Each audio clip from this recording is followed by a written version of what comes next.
नमस्कार दोस्तों, स्वागत है आपका मेरे YouTube चैनल उड़ान कोचिंग इंस्टीट्यूट पर।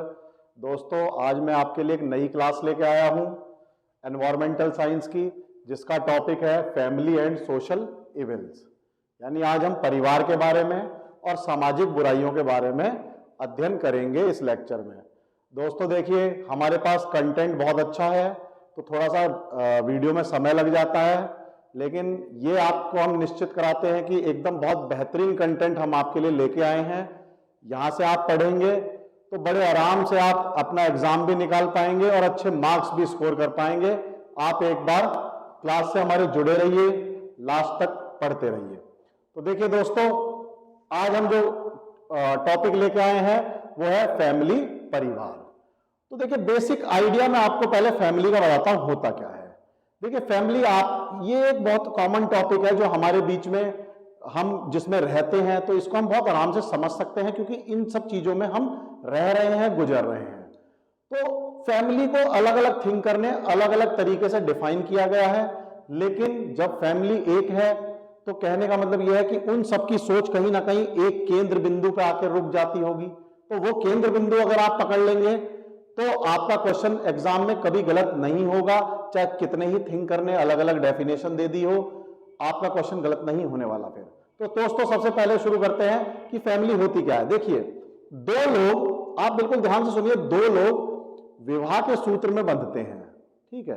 तो यहां पर उनके बीच में एक विवाह का सूत्र है, उसके बाद संतान उत्पत्ति होती है। संतान उत्पत्ति के बीच में, यानी उन दो लोगों के बीच में ब्लड रिलेशन नहीं था, विवाह हुआ एक, यानी सामाजिक रूप से उनको साथ रखा गया। फिर उसके बाद जो उनकी नई संतानें हुई, उनमें एक ब्लड रिलेशन आया। हो सकता है कि वो गोद ले ले बच्चा, तो एक दत्तक पुत्र भी हो सकता है, गोद लिया हुआ बच्चा। तो देखिए, ब्लड रिलेशन भी है, दो लोग सामाजिकरण के कारण साथ में भी हैं और आपस में परस्पर मिलजुल के रह रहे हैं एक ही छत के नीचे, और जिनको एक ही हेड का मतलब हो गया एक ही मालिक उन सबको देख रहा है, देख रेख कर रहा है। तो इस तरह की व्यवस्था, जो कॉमन कल्चर शेयर कर रहे हैं आपस में, वो एक परिवार कहलाता है। तो अब आप परिवार की बेसिक डेफिनेशन तो समझ गए होंगे। लोग साथ साथ परस्पर रहते हैं, एक दूसरे के साथ कल्चर शेयर करते हैं, एक दूसरे की संस्कृति शेयर करते हैं और आपस में रह रहे हैं एक हेड के अंदर, एक छत के अंदर। तो सभी की केंद्र बिंदु दोस्तों यही रहेगी। एक एक करके अगर हम सभी की डेफिनेशन देखें तो सबसे पहले देखते हैं कि यह शब्द आया कहां से। देखिए, फैमिली शब्द जो है वो, उसकी उत्पत्ति लैटिन भाषा से हुई है। लैटिन भाषा में फैमुलस या फैमिलिया नाम के दो शब्द हुए। तो जो फैमुलस हुआ, कुछ लोगों ने उसको रोमन में कन्वर्ट किया कि इसका मतलब है स्लेव, गुलाम, ठीक है।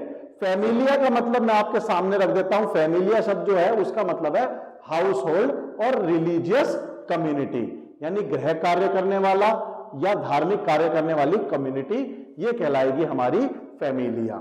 तो दो वर्ड हुए, फैमुलस, फैमुलस भी मैं लिख देता हूं दोस्तों।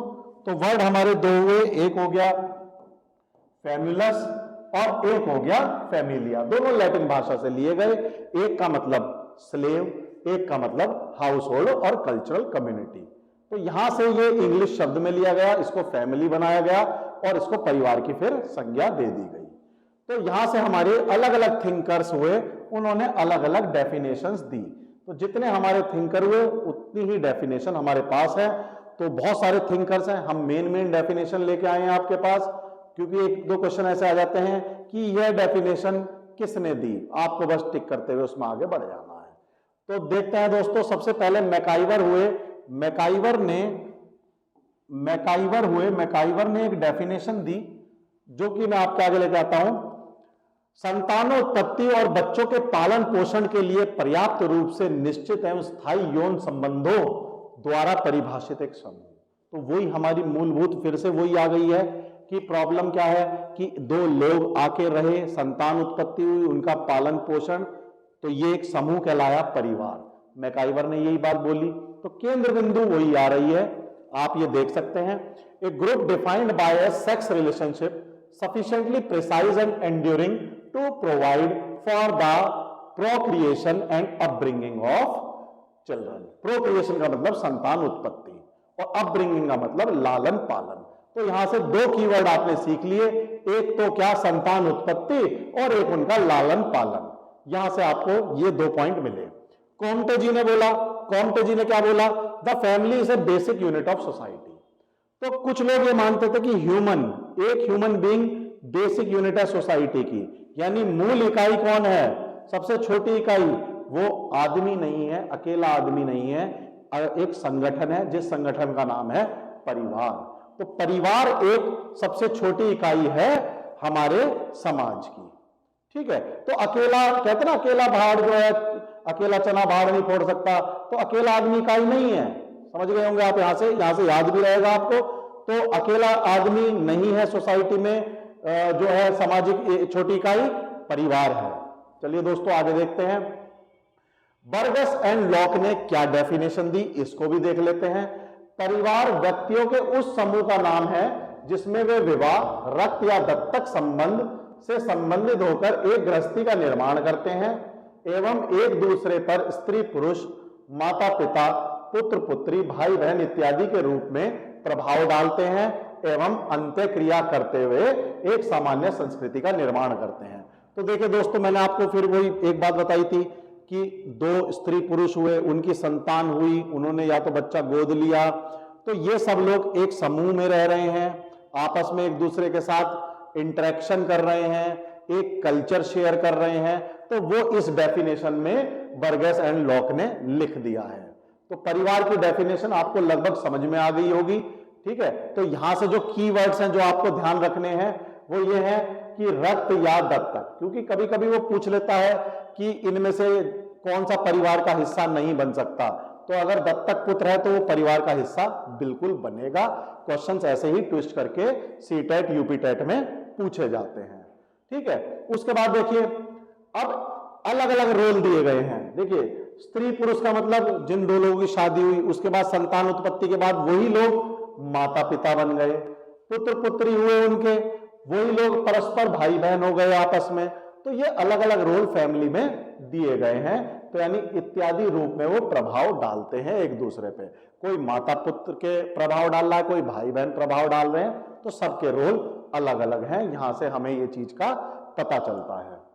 आगे देखते हैं।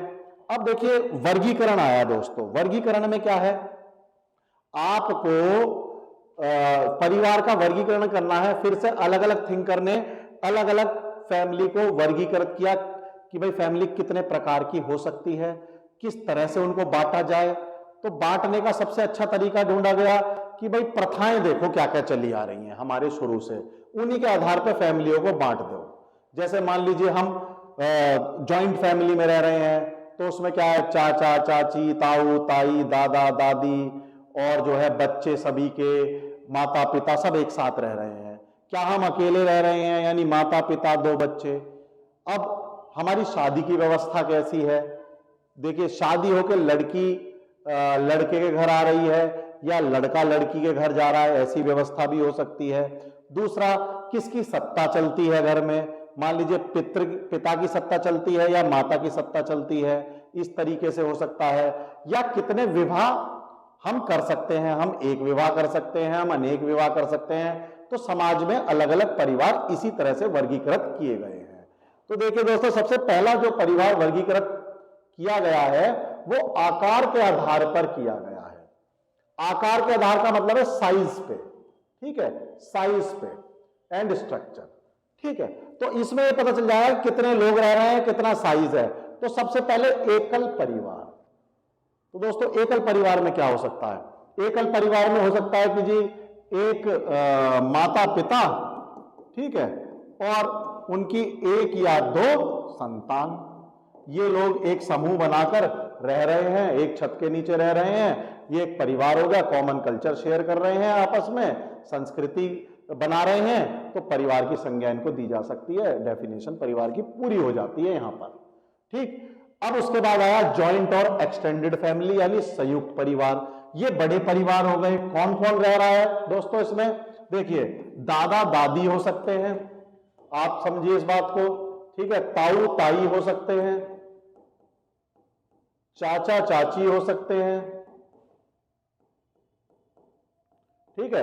मम्मी पापा हो सकते हैं, यानी माता पिता, ठीक है, और इनके बच्चे होंगे। तो ये सभी लोग रह रहे होंगे, एक बड़ा परिवार होगा, सब साथ रह रहे होंगे। आप देखते हैं कि गांव में, कुछ शहरों में और कुछ देहात में और जो कस्बों में आज भी इस तरह के परिवार देखने को मिलते हैं, जो कि सब लोग साथ रहते हैं, एक ही जगह एक ही हेड है, उनकी ही चलती है घर में, वही सारे सामाजिक कार्य करते हैं। तो इस तरह के परिवार अब भी चल रहे हैं।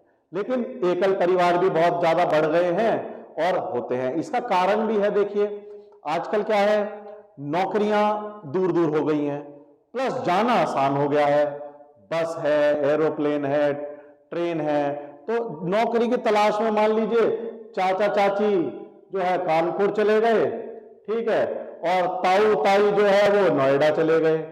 तो अब बचा कौन गांव में? माता पिता और उनके बच्चे। तो जहां पर पहले एक संयुक्त परिवार था, अब वो टूट के एकल परिवार में परिवर्तित हो गया है। तो इस तरह से संयुक्त परिवार से ही टूट के एकल परिवार बन जाते हैं। चलिए आगे बढ़ते हैं। विवाह प्रथा के आधार पर, यानी विवाह प्रथा क्या हो गया? आप कितने विवाह कर सकते हैं, आप कितने विवाह कर सकते हैं, ये विवाह प्रथा हो गई। जैसे कि मान लीजिए एक विवाही परिवार, यानी जो महिला होगी, महिला वो एक विवाह करेगी, जो पुरुष होगा वो भी एक ही विवाह करेगा, यानी दोनों जीवन भर एक ही विवाह में बंधे रहेंगे। हो सकता है ऐसा कि उनका मनमुटाव हो जाए, दोनों के बीच कुछ ऐसी बात ना रहे, अलगाव हो जाए, डाइवोर्स हो जाए, तो उसके बाद वो दूसरी शादी करते हैं, तो भी वो एक विवाही परिवार में ही आएंगे, क्योंकि उस समय पर उनका एक ही विवाह है, एक साथ दो विवाह नहीं थे। हो सकता है, तो यहां से इंपॉर्टेंट क्वेश्चन बन जाता है कि भाई ऐसा हुआ, एक सिचुएशन दे दी और पूछा बताइए ये एक विवाह है या बहुविवाही है? नहीं, एक ही विवाह माना जाएगा। यदि वो उनमें से कोई एक दुर्घटनाग्रस्त होकर मर जाता है या डाइवोर्स होने के बाद इन सिचुएशन में दूसरी शादी करनी पड़ती है, तो ठीक है। अब मान लीजिए पॉलीगैमस फैमिली क्या हो गया? बहुविवाही, ठीक है, एक पुरुष, ठीक है, और अनेक विवाह, अनेक विवाह कर सकता है एक पुरुष। ये ऐसा कल्चर हमारे समाज में है, आप लोग देखते भी हैं कि एक पुरुष को पूरी आजादी है कि वो एक से अधिक विवाह कर सकता है, और उसकी जितनी भी वाइफ और बच्चे हैं वो सब एक साथ एक छत के नीचे रह सकते हैं और वो परिवार माना जाएगा, ठीक है। तो यहां पर हम ये भी देखते हैं इंडिया में। दूसरा है पॉलीएंड्रस फैमिली, यानी बहुपतित्व परिवार, एक महिला और अनेक विवाह, अनेक विवाह। तो एक महिला यदि अनेक विवाह कर लेती है तो ये बहुपतित्व या पॉलीएंड्रस परिवार बनते हैं, यानी वो एक महिला उन सब अपने हस्बैंड्स के साथ रह सकती है, उनके बच्चे सब एक साथ रह सकते हैं। तो अब आप सोचेंगे ऐसा कल्चर कहां होता है, हमने तो सुना नहीं है। देखिए कुछ ट्राइबल एरिया, कुछ आदिवासी क्षेत्र, पहाड़ी क्षेत्र हमारे हिमाचल प्रदेश में है, जहां यहां ऐसा व्यवस्था पाई जा सकती है, होती है, तो ऐसा होता है, ठीक है। अब अगला देखते हैं अंतरविवाही परिवार। अंतरविवाही का परिवार का मतलब है शादी एक समूह में होना, विवाह एक समूह में होना, ठीक है। अब आप जानते होंगे विवाह एक समूह में, हमारे यहां जैसे जाति सिस्टम है, तो हम क्या चाहते हैं कि भाई हमारी शादी जो है हमारी जाति में ही हो, उसी में ही हम कन्या या वर देख ले जो योग्य हो और शादी कर ले।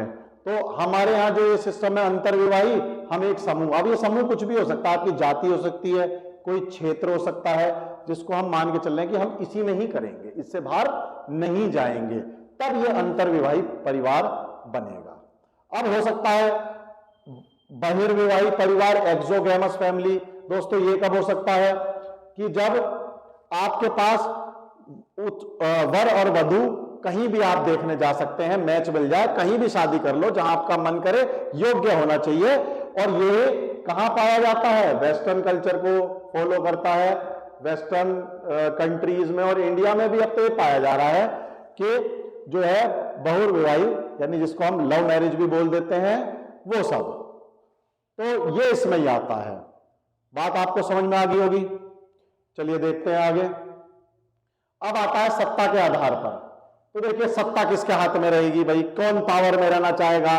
ठीक है, मूछे या बेलन, समझते गए होंगे आप कि भाई मूछों की सत्ता है या बेलन की सत्ता है, वो हम आगे आके देख लेंगे। तो देखिए सबसे पहले पैट्रियार्कल फैमिली यानी पितृसत्तात्मक परिवार।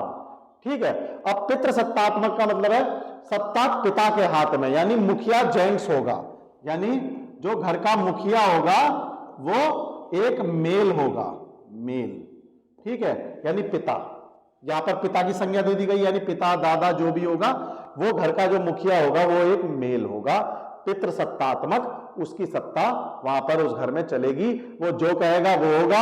यानी तुम लेट उठे तो पिताजी ने अगर बजा भी दिया तो बजा सकते हैं क्योंकि उनकी सत्ता चल रही है।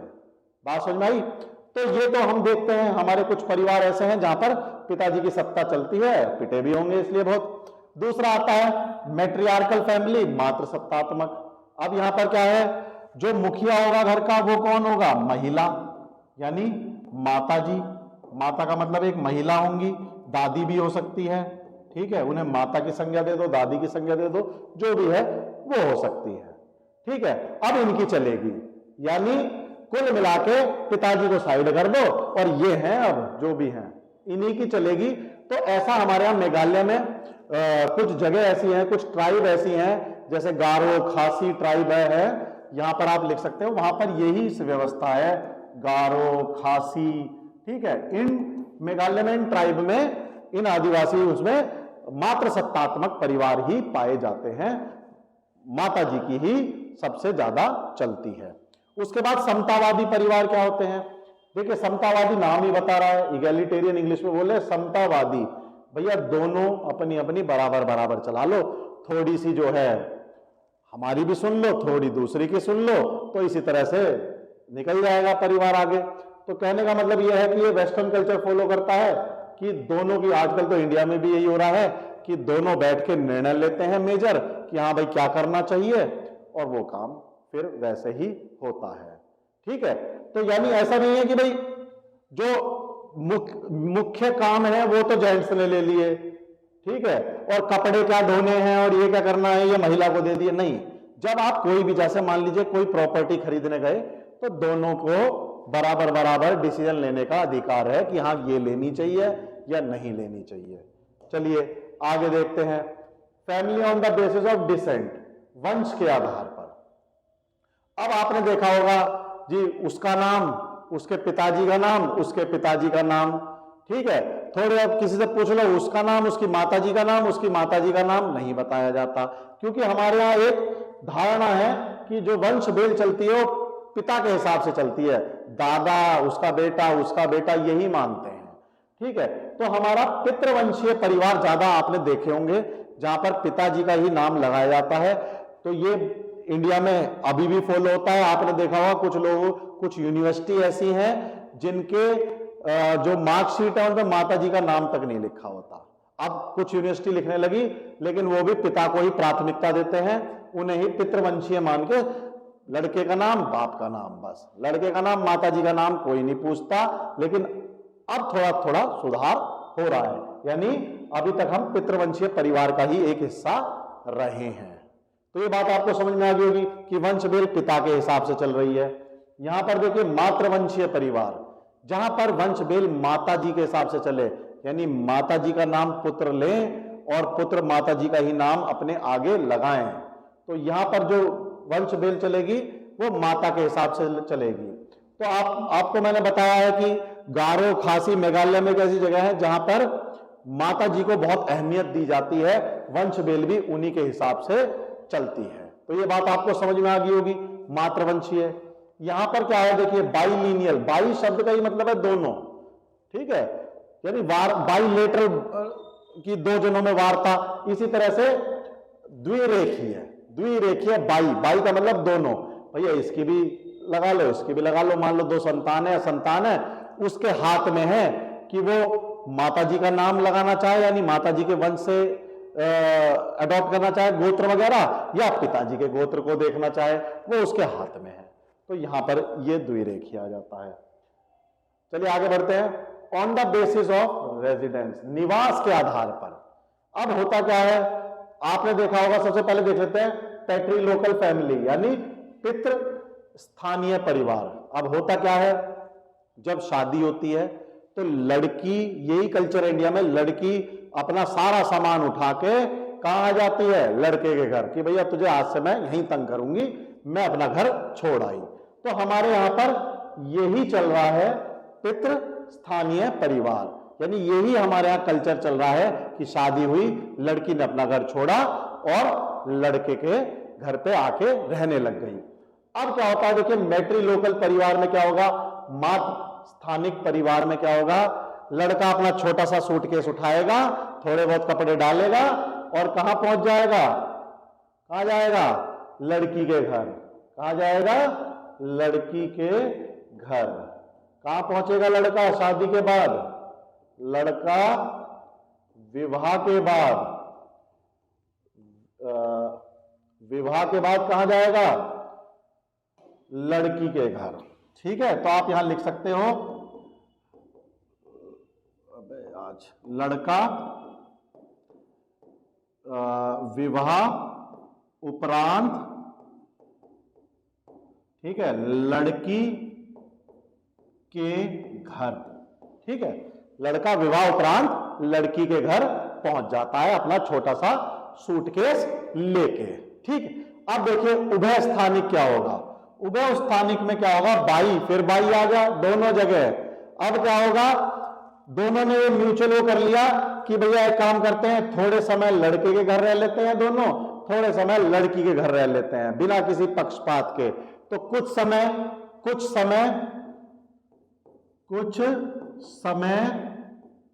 लड़के के घर, ठीक है, और यहां पर कुछ समय लड़की के घर। ठीक है, कुछ समय लड़के के घर और कुछ समय लड़की के घर, ऐसे हम रह सकते हैं। तो यह है उभय स्थानिक। नियो लोकल मेरा फेवरेट, ये ठीक है, मेरा फेवरेट इसलिए नहीं क्योंकि ये वेस्टर्न कल्चर फॉलो करता है और सबको याद भी रहता है। ऐसा नहीं है कि मेरा फेवरेट इसलिए। देखिए नव स्थानिक परिवार, इसमें क्या होता है, इसमें लोग क्या करते हैं कि भाई तुम भी अलग और हम भी अलग, और कहां पहुंच गए, बिल्कुल एक सेपरेट घर में, बिल्कुल एक सेपरेट घर में। तो सेपरेट घर हो जाता है, दोनों लोग अपनी शादी से बिल्कुल अलग जाके रहने लग जाते हैं कि हमें कोई दिक्कत नहीं, हम तो अपना अलग रहेंगे। ठीक है, तो ये याद आपको चारों हो गए होंगे कि क्या होता है, पूछे जा सकते हैं, याद कर लीजिएगा। ठीक है, चलिए आगे बढ़ते हैं। Function of family. अब फैमिली के कार्य क्या हैं, देखो दोस्तों, फैमिली क्या कार्य करती है, वो भी फिर एक ही केंद्र बिंदु पे आके रुक जाता है। वो भी एक केंद्र बिंदु पे, मैं आपको कार्य समझा देता हूं, बाकी अलग अलग थिंक करने, अलग अलग चीजें बोली हैं, आप उसको याद नहीं करने की जरूरत है, आपको बिल्कुल भी बस समझ लीजिए। देखिए सबसे पहला कार्य क्या हो सकता है, आप दो लोगों की शादी हुई, संतान उत्पत्ति।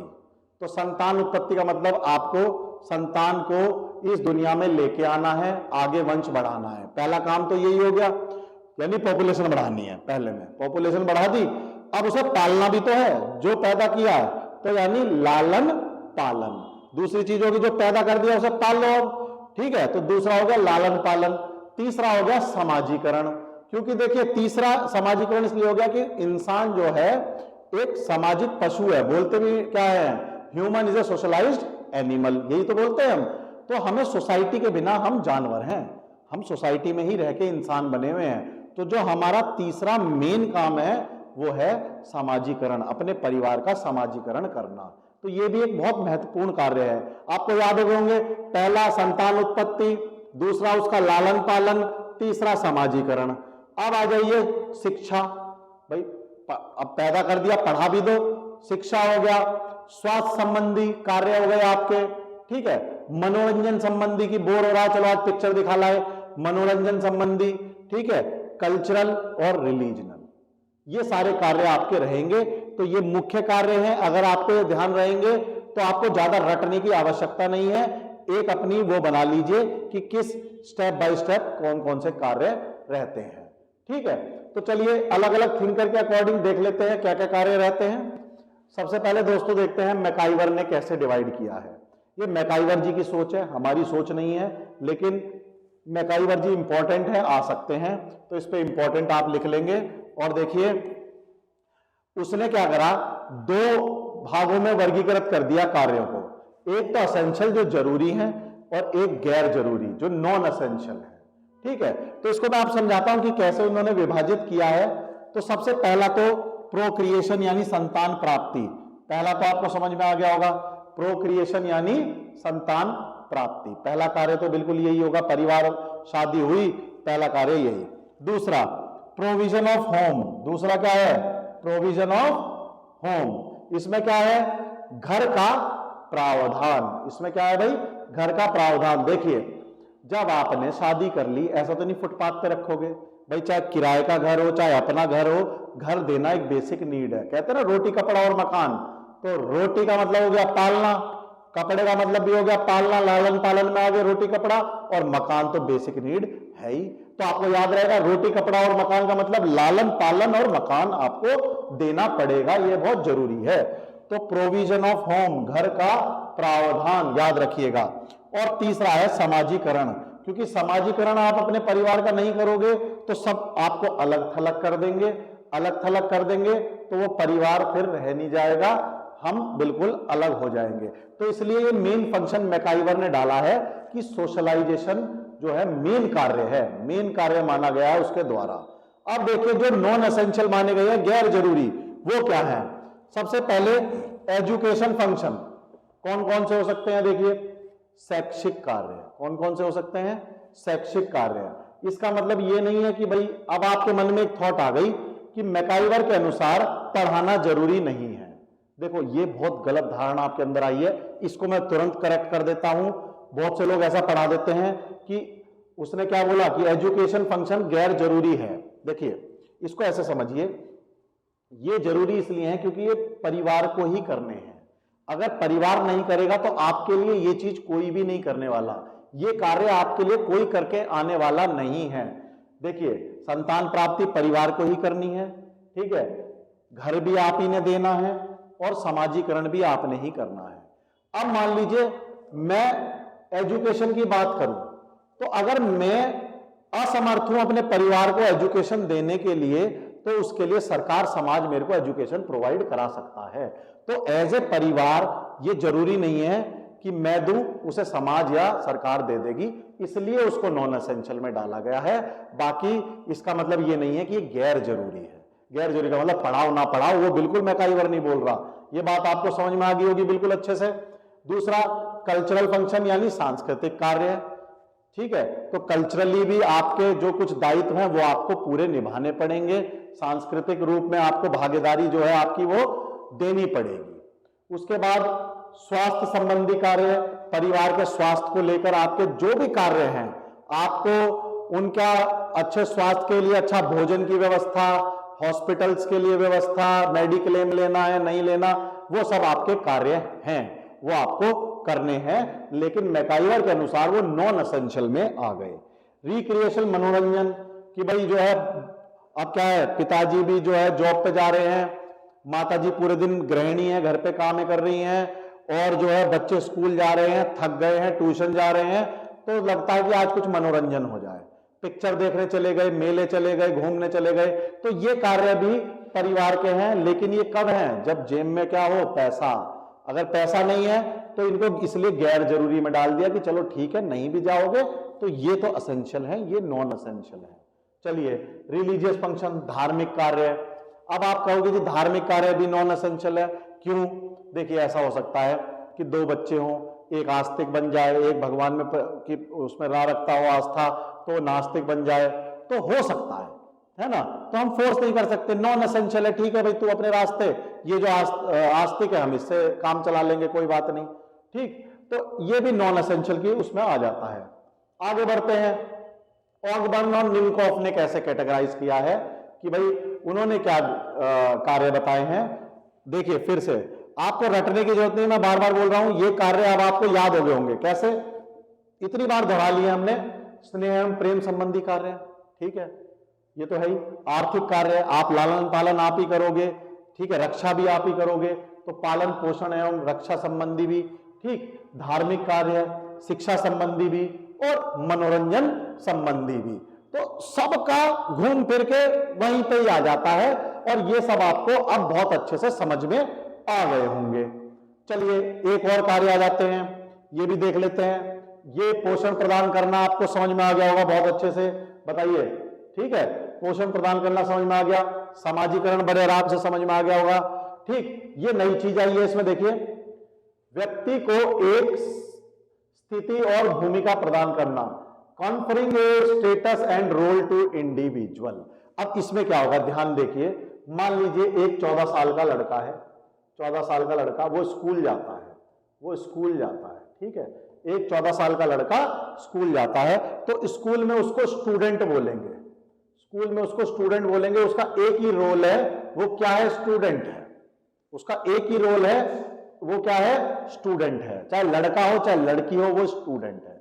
लेकिन जब वो लड़का घर पर आता है, जब वो लड़का घर पर आता है, अब घर पर आने के बाद वो किसी का भाई है, किसी का पुत्र है, ठीक है, किसी का वो हो सकता है साला है, ठीक है।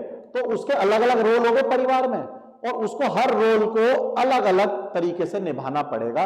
ऐसा नहीं है जो उसका रिलेशन इन कम्युनिकेशन अपने भाई बहन के साथ होता वही अपने जीजा के साथ हो जाएगा, वही कम्युनिकेशन कि भैया पता लगा मार पिटाई भाई बहन कर रहे हैं, जीजा भी पीट दिया। तो ऐसा नहीं होना चाहिए ना, तो उसका रोल चेंज हो गया, वहां थोड़ा सा इज्जत देनी पड़ जाएगी, जरूरी है, ठीक। फिर उसके बाद क्या होगा, पुत्र, वो पुत्र है तो आदर्शवादी बनना पड़ेगा। अब जो रोल उसका भाई बहन के साथ है वो पिता और माता के साथ नहीं हो सकता, तो अलग अलग रोल हो गए। जबकि स्कूल में क्या था, केवल एक ही रोल था कि वो क्या था, केवल स्टूडेंट, चाहे लड़का हो चाहे लड़की। तो परिवार में रोल बदलते हैं। बात समझ में आ गई, बहुत इंपॉर्टेंट है ये। आ जाते हैं सीटेट में, तो ज्यादातर पूछ लेता है, ठीक है। उसके बाद आया आर्थिक कार्य। ये आपको पता ही है कि पैसा खर्च होता है, लालन पालन करना है, आर्थिक रूप से परिवार जो है एक साथ चलता है। कुछ लोग कमाने वाले होते हैं, कुछ लोग उसको जोड़ जाड़ के कार्य करते हैं, रखते हैं। जैसे मान लीजिए एक घर है, उसमें एक जेंट्स है, वो कमाने गया है, महिला घर पे कार्य कर रही है, बच्चे स्कूल जा रहे हैं, तो सबका अपना अपना एक रोल डिफाइन है आर्थिक रूप से भी। उसके बाद आया मनोवैज्ञानिक सहायता की आवश्यकता को पूरा करना। अब इसमें क्या है, देखिए, ये भी एक तो ये इंपॉर्टेंट हो गया आपका नया आया है, एक ये इंपॉर्टेंट हो गया आपका नया आया है, बाकी सारे तो पुराने ही चल रहे हैं। तो दो अपनी डिक्शनरी में और जोड़ लो, ठीक है। तो जो आपकी डिक्शनरी बन गई है उसमें दो और जोड़ लीजिए।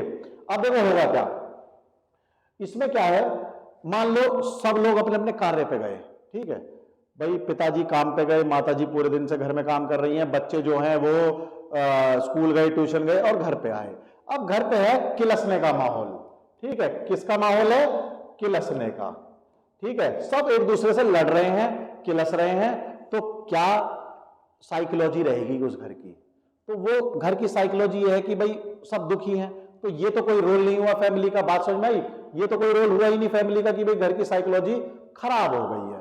तो आपको ये बात समझ में आ गई होगी कि पॉजिटिव वातावरण देना है, पॉजिटिव माहौल हमको रखना है, तो ये भी हमारा एक रोल है, ये भी हमारा एक कार्य है। उसके बाद अदर फंक्शंस आपको समझ में आ गए होंगे, धार्मिक एवं मनोरंजन कार्य। तो होपफुली आपको बहुत अच्छे से समझ में आ गया होगा सारा।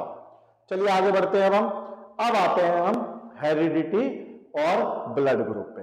देखिए, जब हम एक परिवार में रह रहे हैं तो कहीं ना कहीं हम माता पिता से ही जो है बने हैं, एक तरह से माता पिता के जीन्स हमारे अंदर आए हैं, तो उन जीन्स को पढ़ना बहुत आवश्यक है, उन जीन्स को पढ़ना बहुत आवश्यक है। तो आज मैं आपको ये टॉपिक जो पढ़ाऊंगा, आज के बाद आप इससे बढ़िया आपको कहीं समझ में नहीं आएगा। एक बार आप समझ के देखिए इस टॉपिक को कि हेरिडिटी और ब्लड ग्रुप क्या होता है, यानी अनुवांशिकता और रक्त समूह क्या होता है। इसके बाद आप इतनी सी भी टेंशन नहीं लोगे, इस टॉपिक में बहुत अच्छे से दूसरों को भी समझा दोगे, ठीक। तो देखिए क्या होता है, ये तो डेफिनेशन है, इसकी हम टेंशन बाद में लेंगे, हमें इसकी टेंशन लेनी नहीं है। मैं आपको सबसे पहले समझा देता हूं कि होता क्या है। देखिए, हमारे पास, आप ध्यान से चाहे नोट डाउन भी कर सकते हैं, हमारे पास जो है 22 पेयर क्रोमोसोम्स होते हैं, 22 पेयर क्रोमोसोम्स होते हैं जिनको ऑटोसोम्स बोलते हैं, ऑटोसोम्स बोलते हैं। आप लिख सकते हैं इसको, हमारे पास 22 पेयर क्रोमोसोम्स होते हैं। पेयर का मतलब जोड़े, पेयर का मतलब जोड़े, ठीक है। तो 22 पेयर हो गए हमारे पास। अब ये क्रोमोसोम किस बला का नाम है पहले वो सुन लीजिए। देखिए, कोशिकाएं होती हैं, कोशिकाएं का मतलब हो गया सेल। सेल तो आपने देखा होगा, ठीक है। जो सबसे पहले सबसे छोटी इकाई है ह्यूमन बॉडी की वो सेल है। सेल से फिर टिश्यू बनते हैं, टिश्यू से फिर ऑर्गन बनते हैं, यानी हमारे जो बॉडी के पार्ट्स हैं। तो जो जैसे परिवार क्या था, परिवार समाज की एक सबसे छोटी इकाई थी, ऐसे ही ह्यूमन बॉडी की सबसे छोटी इकाई कौन है, सेल, ठीक है। तो ये भी एक परिवार है। अब देखिए इसमें क्या होगा, सेल के अंदर एक न्यूक्लियस होगा, सेल के अंदर एक न्यूक्लियस होगा। ये न्यूक्लियस का क्या कार्य है, ये आपकी इंफॉर्मेशन ले रहा है सारी, ये आपकी इंफॉर्मेशन ले रहा है सारी।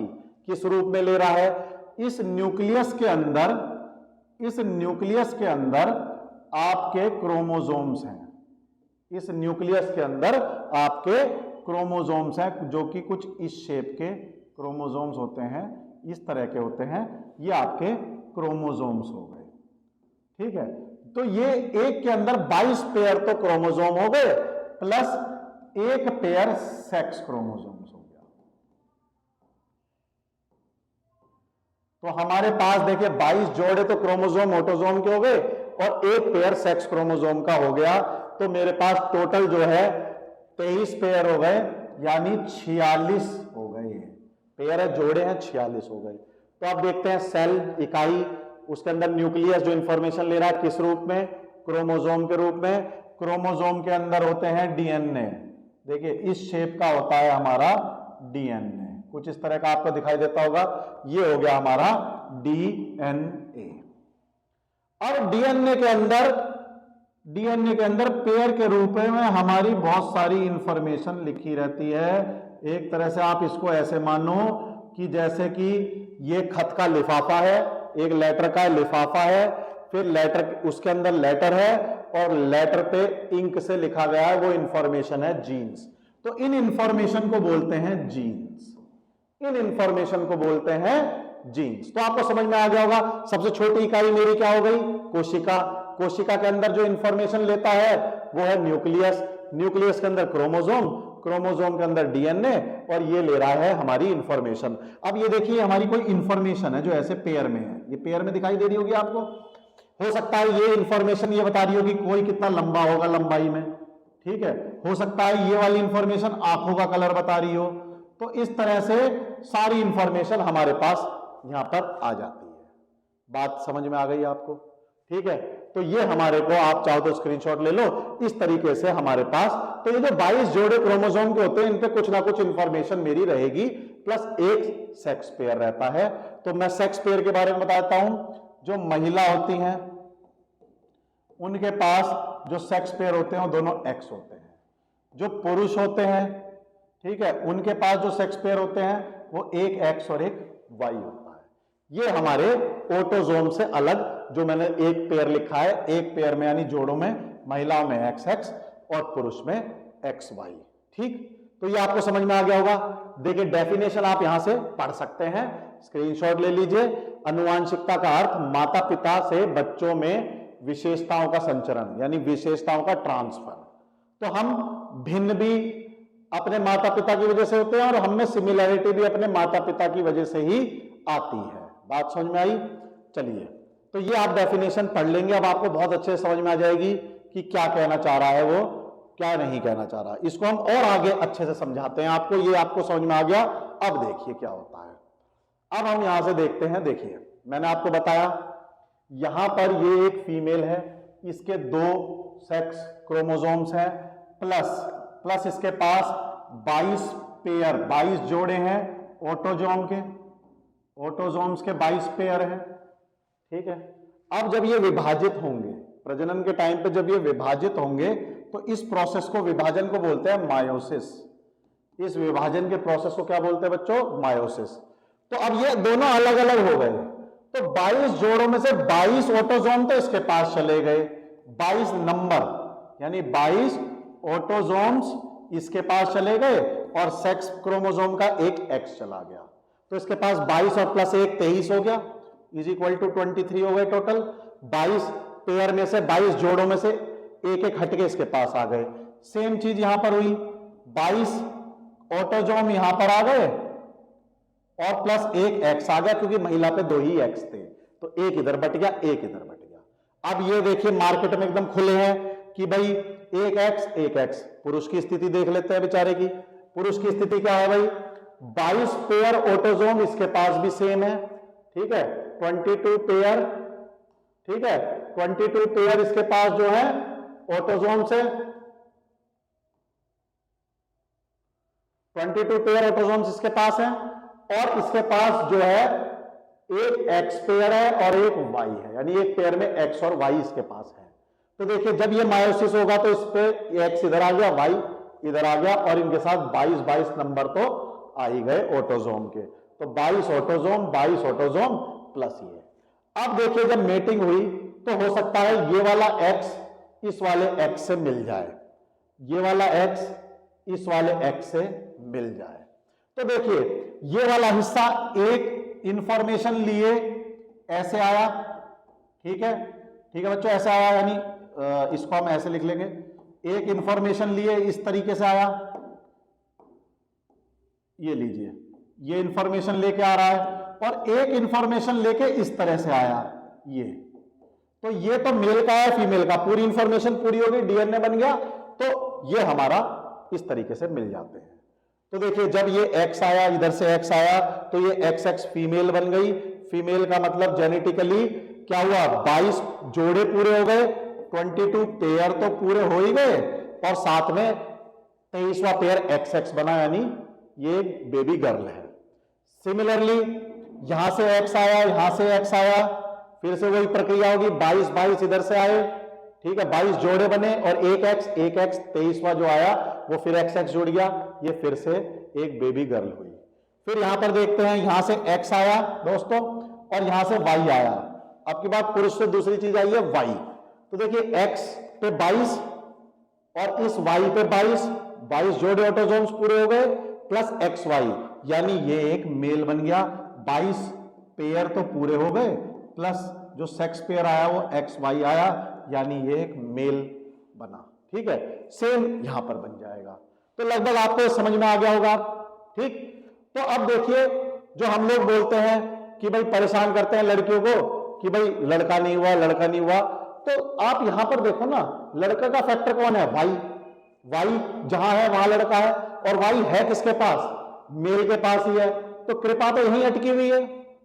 कृपा कहां अटकी हुई है? मेल के पास। खोज आप यहां रहे हो, आप यहां खोजिए ना उसको, तो आपको बात समझ में आ जाएगी, ठीक है। तो जो मेल है वो रेस्पॉन्सिबल है वाई क्रोमोसोम के लिए, ठीक है दोस्तों, समझ में आ गया होगा। एक एग्जांपल से मैं आपको आज और अच्छे से हेरिडिटी के बारे में समझा देता हूं। एक एग्जांपल मैं आपके लिए लेके आया हूं, जिसमें क्या है, हम कलर ब्लाइंडनेस के बारे में बता रहे हैं कि कैसे मां बाप में कलर ब्लाइंडनेस ना होने पर भी बच्चे में कलर ब्लाइंडनेस हेरिडिटी की वजह से आ जाती है। तो हम इसको भी देख लेते हैं। देखिए अब ये क्या है, यहां पर हम आपके लिए लेके आए हैं, देखिए genetic diagram for the inheritance of colour blindness. देखिए इसको समझिए क्या है। ये एक्स एक्स है तो फीमेल है, ये बात समझ में आ गई। ये एक्स वाई है तो मेल है। अब ये एन एन क्या लिखे हुए हैं मैं वो बता देता हूं आपको। जो बड़े वाला एन है ये कलर सही दिखते हैं, कलर सही दिखते हैं, ठीक है। तो कलर सही दिखते हैं अगर बड़े वाला एन है तो, ठीक है। और छोटे वाला एन है तो कलर नहीं दिखते, कलर नहीं दिखते, ठीक है। यहां पर देखिए बड़े वाला एन है तो कलर, और अगर कुछ नहीं है तो कोई रोल नहीं, कुछ नहीं है तो कोई रोल है ही नहीं, इसका कोई रोल नहीं है। तो आप यहां देखेंगे ये है मदर, इस पे एक बड़े वाला एन है, यानी इसको कलर सही दिखते हैं एक इंफॉर्मेशन के हिसाब से इसके डीएनए में, और एक में है कि इसको कलर नहीं दिखते। तो जो इसका ये बना हुआ है उसमें एक इंफॉर्मेशन के हिसाब से तो इसको कलर सही दिख रहे हैं और एक इंफॉर्मेशन के हिसाब से कलर सही नहीं दिख रहे हैं। तो क्या है, ये तो देख लेगी क्योंकि सही देखने वाला तो देख ही लेगा। तो ये वाला एक्टिव स्टेट में, ये इनएक्टिव स्टेट में है। अगर एक खराब है एक सही है तो भी काम चल जाता है, हमें दिखता है। तो ये जो मदर है ये देख पा रही है कलर, लेकिन ये कैरी करे हुए अपने अंदर कौन सा, जिससे कलर नहीं दिखता, वो वाला जीन। तो ये जीन जो है ये अपने अंदर लिए हुए है जिससे नहीं दिखता, और ये आगे ट्रांसफर कर सकती है, इसलिए इसको बोला है कि ये कैरियर है। कैरियर का मतलब आगे जो ट्रांसफर कर दे, जो आगे ट्रांसफर कर दे, आगे ट्रांसफर कर दे, ऐसा है कैरियर। ठीक है, जो आगे ट्रांसफर कर दे। चलिए पिताजी की स्थिति देख लो। पिताजी तो निर्दोष आदमी है क्योंकि वाई पे तो होता ही नहीं, वाई का तो कोई रोल ही नहीं है, और पिताजी का जो है कैपिटल है ना, इसका मतलब उन्हें तो कलर बढ़िया दिख रहे हैं, टेंशन है ही नहीं। अब इनका मायोसिस हुआ, ब्रेक हुए, तो देखो एक इंफॉर्मेशन गई कि सही दिखता है, ये तो बिल्कुल सही वाला है, तो इस पे लगा देते हैं सही, इस पे लगा देते हैं गलत। गलत का मतलब उसमें कलर नहीं दिख रहे। यहां पर लगा देते हैं सही, ये तो सही है भाई, और यहां पर लगा देते हैं कोई रोल नहीं, कोई रोल नहीं। यहां से समझ में आ गया होगा। अब जब मेटिंग हुई, कॉम्बिनेशन हुआ, तो देखिए यहां से सही वाला आया। ठीक बात, जो ये तो मैं एक की बात कर रहा हूं, एक की इंफॉर्मेशन तो बहुत सारी है, मैं एक इंफॉर्मेशन के हिसाब से आपको समझाना चाह रहा हूं क्या होता है।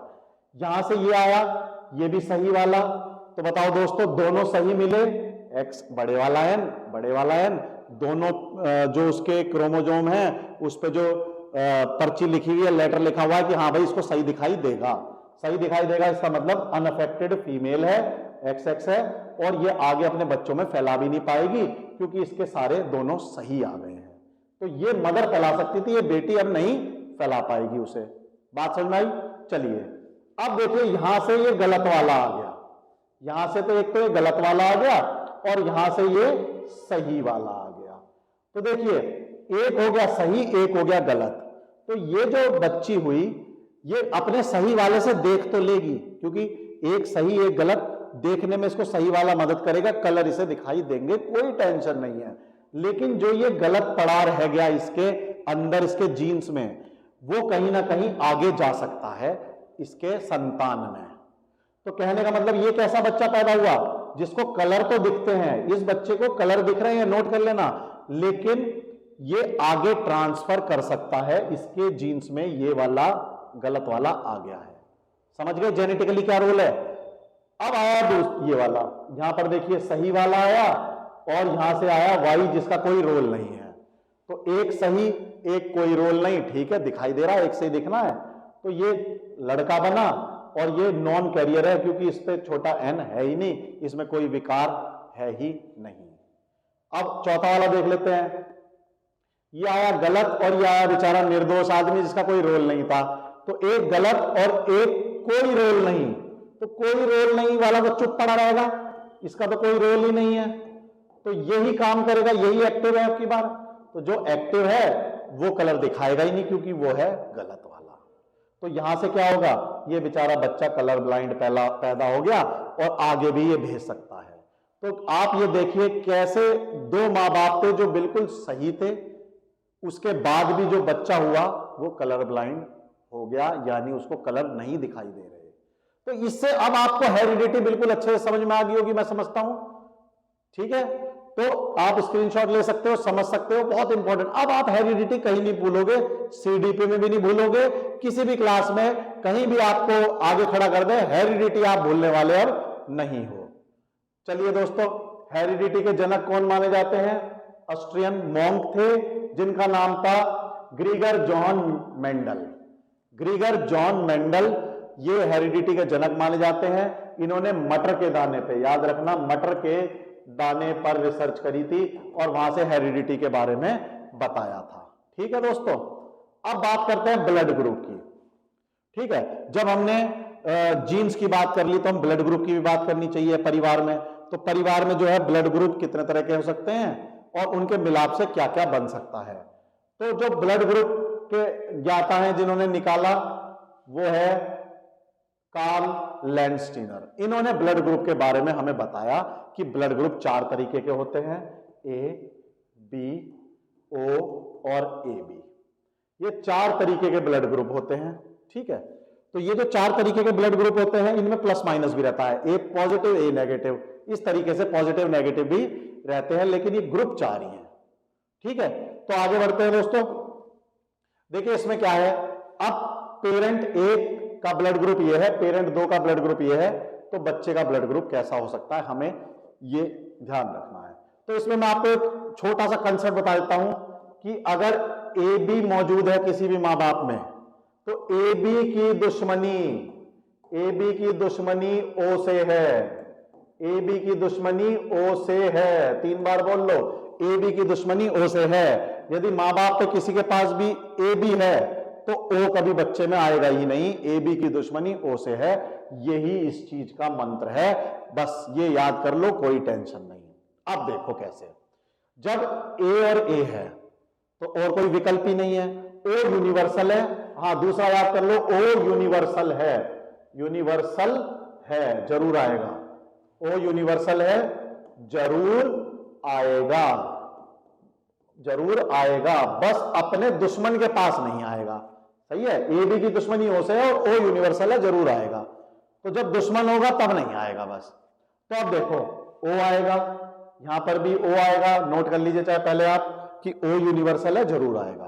तो देखिए यहां भी ओ आएगा, यहां भी आएगा, यहां नहीं आएगा, यहां दुश्मनी है, यहां भी आएगा, यहां आएगा, यहां आएगा, यहां आएगा, यहां नहीं आएगा, यहां दुश्मनी है, यहां भी आएगा, यहां तो आएगा ही नहीं, दुश्मनी है, ठीक है, यहां भी नहीं आएगा, दुश्मनी है, और यहां तो आएगा ही आएगा।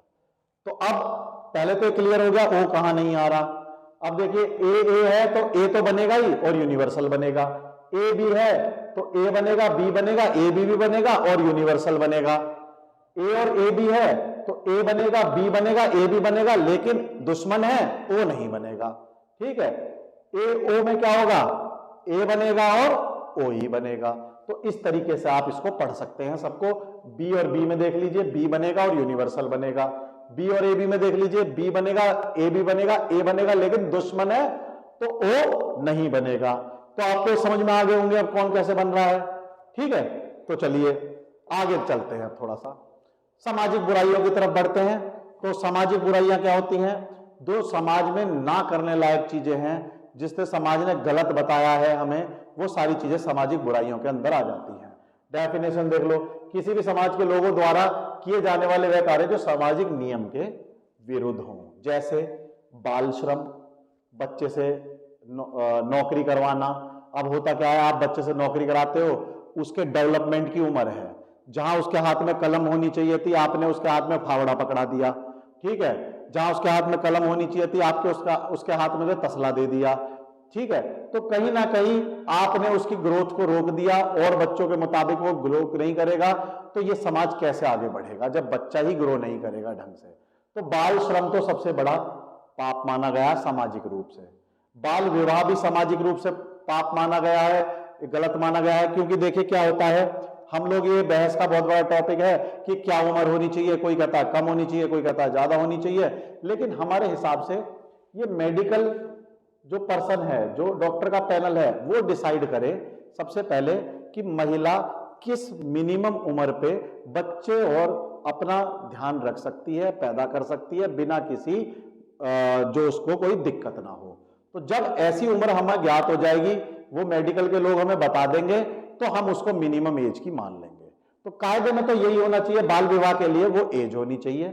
दूसरा दहेज प्रथा, आपको पता है, चोरी, नशाखोरी, धूम्रपान, लेकिन सब कर रहे हैं, कोई नहीं रुक रहा, दहेज भी ले रहे हैं, कोई नहीं रुक रहा, सामाजिक बुराइयां तब भी चल रहा है मामला, ठीक है। और भी बहुत सारी बुराइयां हैं जो चलती रहती हैं समाज में, लेकिन रुकती नहीं। चलिए, बाल श्रम किसे कहते हैं? देखिए, बाल श्रम तो आपको पता है, बच्चे से किसी काम कराना बाल श्रम में आता है।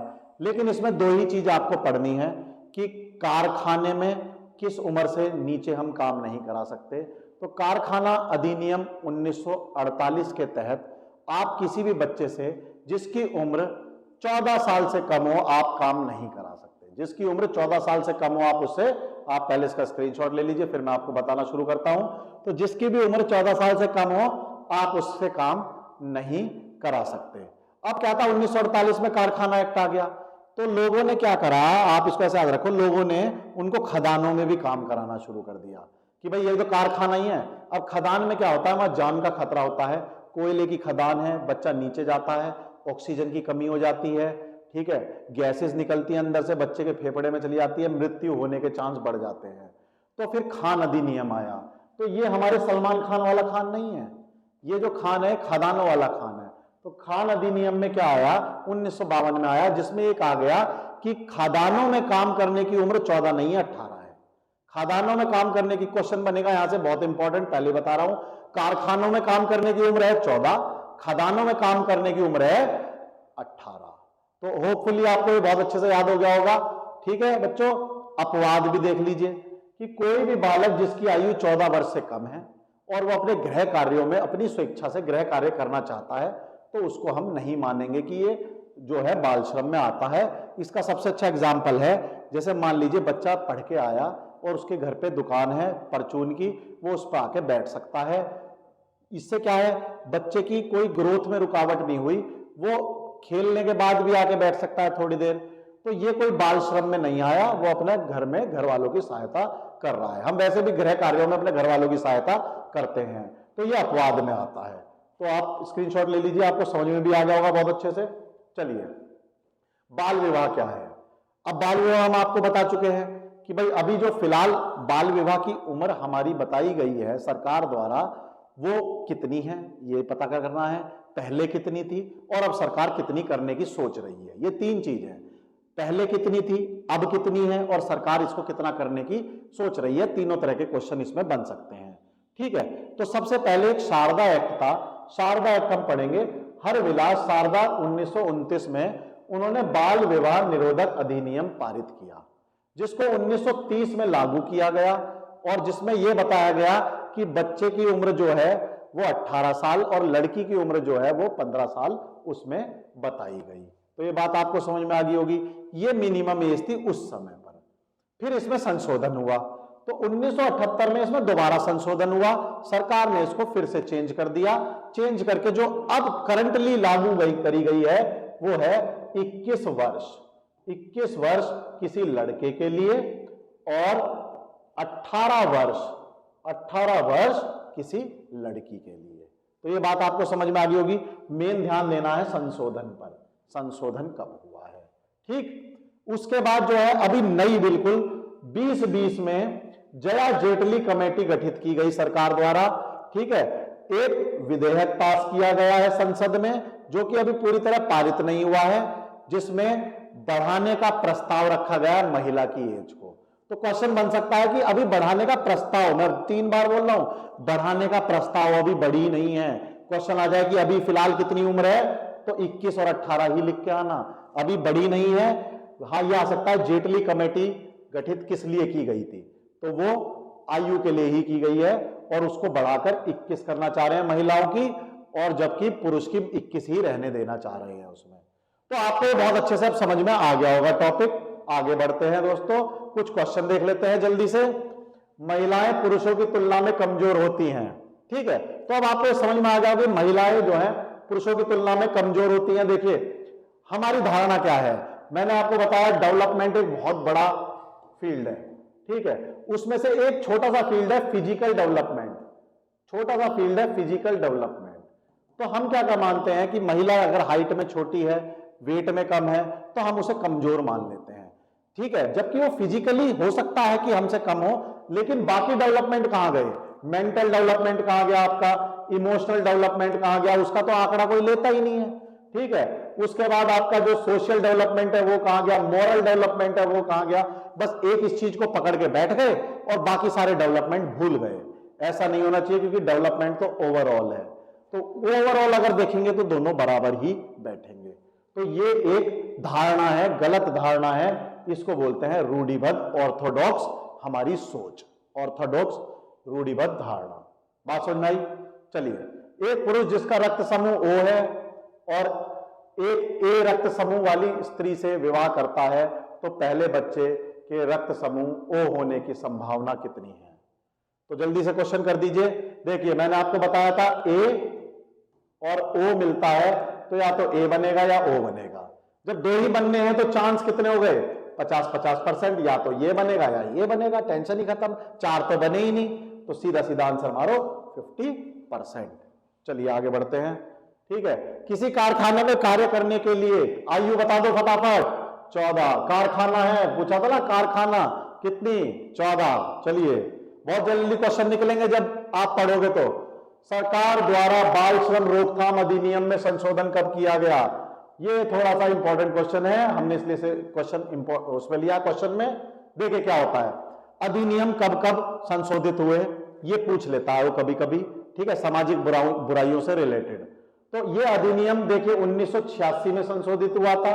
ठीक है, फिर उसके बाद 2006 में संशोधित हुआ, 2012 में हुआ और 2016 में हुआ। इन वर्षों में ये बाल श्रम रोकथाम अधिनियम संशोधित हुए हैं। ठीक है, तो अब आप देख सकते हो, नोट भी कर सकते हो कि इन ईयर में संशोधित हुए हैं। और अब आपका ऑप्शन आपको दिखाई दे रहा होगा, ये रहा जी ऑप्शन, बाकी और कोई तो मैच कर ही नहीं रहा। ठीक है, अगर ये सारे आ गए तो ये पूछ लेगा सबसे लास्ट में कब संशोधित हुआ, तो आपके पास 2016 ऑप्शन तैयार रहेगा। चलिए आगे बढ़ते हैं। भारत में विवाह कानून अधिनियम लागू करने का वर्ष कौन सा था? इसमें भी इंपॉर्टेंट डाल लीजिए और लिख दीजिए 1955। ये एक तरह से हो रहा सकता है। इसमें क्या है, विवाह कानून अधिनियम को ही हिंदू विवाह अधिनियम भी बोलते हैं। आप नोट करना चाहो नोट कर सकते हो। भारत में विवाह कानून अधिनियम को क्या बोलते हैं? हिंदू विवाह अधिनियम। तो हिंदू विवाह अधिनियम वर्ष 1955 में पारित हुआ था। नोट कर लिया। चलिए आगे बढ़ते हैं। मानव रुधिर वर्ग की खोज सर्वप्रथम, ये तो देखते ही लगा दोगे, लैंडस्टीनर ने की थी। तो जब आप पढ़ोगे तो क्वेश्चन बहुत जल्दी होंगे, चुटकियों में होंगे, बिना किसी टेंशन के आपसे क्वेश्चन निकलेंगे। चलिए, सामाजिक बुराइयों का उदाहरण, बाल विवाह तो है, बाल श्रम भी है, दहेज भी है, तो ये सभी, ये ऑप्शन है हमारा, ये सही ऑप्शन है, टिक कर दीजिएगा। ये सारी बात हमारी सामाजिक बुराइयां ही तो हैं। चलिए आगे बढ़ते हैं। बच्चों को सामाजिकरण का पहला पाठ कहां से प्राप्त होता है? यदि आपने मेरी पहली सीडीपी की क्लास देखी होगी तो आपको पता चल जाएगा कहां से होता है। पहला सामाजिकरण जब बच्चा जन्म लेता है वहां से होता है, यानी परिवार से। तो परिवार इसका ऑप्शन आ जाएगा। विद्यालय और उसमें सब बाद में होता है। देखिए, विद्यालय, संस्कृति, ये सब बाद में आते हैं, सामाजिकरण यहां भी होगा, लेकिन परिवार में सबसे पहले शुरू होता है। चलिए दोस्तों, भारत में लड़के व लड़कियों के विवाह की योग्य न्यूनतम आयु अभी जो है, तो यहां पर ध्यान देना, पहले लड़का लिखा है, तो जब लड़का लिखा है तो उसकी लिख लेना 21। फिर लड़की लिखा है, तो जब लड़की लिखा है तो उसकी लिख लेना 18, क्योंकि देखो चकित करने वाले दोनों ऑप्शन है, 21, 18 भी है और 18। ज्यादा जोश में मत आ जाना, कभी पहला टिक करा के देख लिया, पहले देख लेना लड़के व लड़कियां लिखा है, तो 21 व 18 जहां ऑप्शन मिले उसको टिक करना। क्वेश्चन देख के एकदम से ये नहीं होना है, चार ऑप्शन पढ़ लिया करो पहले। चलिए नेक्स्ट चलते हैं। शारदा एक्ट का संबंध निम्न में से किससे है? ये आप एकदम देखते टिक लगा दोगे कि बाल विवाह से है। ये पारित बाल विवाह हरिविलास शारदा ने करवाया था। तो चलिए दोस्तों आगे बढ़ते हैं। तो दोस्तों, आपको बड़ी अच्छी लगी होगी क्लास, यही हम उम्मीद करते हैं। आगे भी बहुत अच्छी अच्छी क्लास आपके लिए लेके आएंगे और आपका टेट और सुपर टेट जरूर निकलेगा, बड़े ही अच्छे नंबरों से निकलेगा। आप प्लीज हमारा चैनल सब्सक्राइब कीजिए और कोई भी आपको प्रॉब्लम हो कमेंट कीजिए, हम उन कमेंट का जरूर जवाब देंगे आपको, और एक लाइक कर दीजिएगा। धन्यवाद दोस्तों।